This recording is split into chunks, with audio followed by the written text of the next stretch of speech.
ఆర్థిక సహాయంతో మనం కూడా బతుకుతాము అని చెప్పేసి ఆలోచనతో వారు లేకుండా ఏం చేశారంట, కరువు రావడంతో ఆ దేశానికి కరువు రావడంతో వాళ్ళు ఏం చేశారంటే, ఆ ప్రాంతానికి కరువు రావడంతో వాళ్ళు ఏం చేశారంటే కనుక అక్కడి నుంచి వేరే ప్రాంతానికి వెళ్ళారు. ఆ ప్రాంతం ఏంటంటే మోయాబు దేశము. గమనించే దేవుని పిల్లారా, మోయాబు దేశం అంటే దేవుని చేత చెప్పించబడిన దేశము. అక్కడ దేవుని ప్రజలు లేరు, అక్కడ దేవుని ఆరాధించేవారు లేరు, దేవుని స్తుతించేవారు లేరు, దేవుని మహిమపరిచేవారు లేరు, దేవుని యొక్క మందిరము లేదు.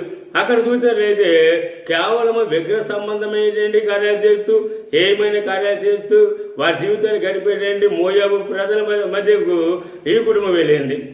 కాబట్టి దేవుని పిల్లారా, దేవుని స్థలాన్ని, దేవుడు ఉండే స్థలాన్ని విడిచిపెట్టారు, దేవుని ప్రజలు ఉండే స్థలాన్ని విడిచిపెట్టారు, దేవునితో సహవాసం చేసే స్థలాన్ని విడిచిపెట్టారు. అది విడిచిపెట్టి ఏం చేశారంటే, దేవుడు లేని స్థలానికి, విగ్రహ సంబంధమైన కార్యాలు జరిగే స్థలానికి వాళ్ళు